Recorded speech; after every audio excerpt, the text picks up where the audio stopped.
mañana yo me fui de caminante y a la puerta de una iglesia vi una niña como un ángel.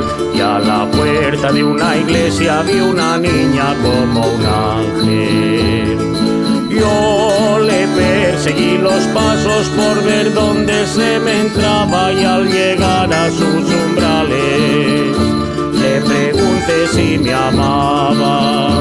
Y al llegar a sus umbrales le pregunté si me amaba.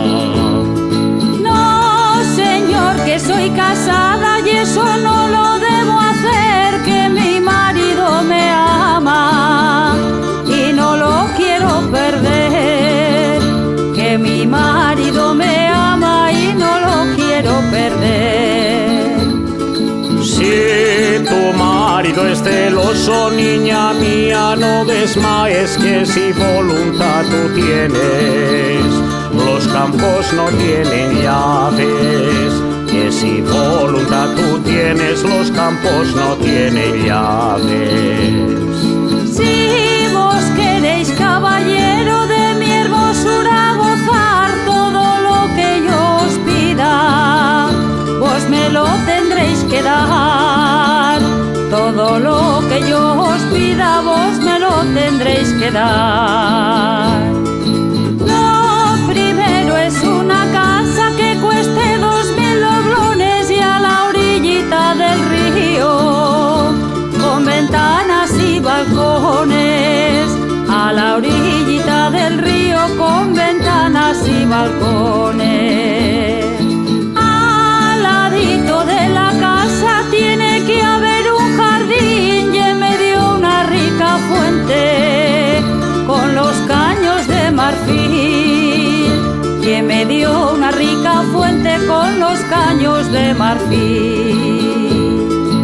En la cama que yo duerma tienen que haber 6 colchones y las sábanas bordadas, si queréis tener amores. Y las sábanas bordadas si queréis tener amores. Desde mi casa a la iglesia tiene que haber una parra para cuando vaya a misa no me dé el sol en la cara. Para cuando vaya a misa no me dé el sol en la cara.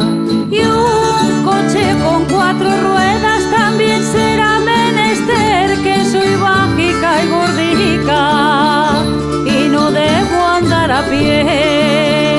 Que soy bajica y gordica y no debo andar a pie. Quédese con Dios la niña, que mañana volveré. No es mucho lo que usted pide, si encuentra quien se lo dé. No es mucho lo que me pide, si encuentra quien se lo dé.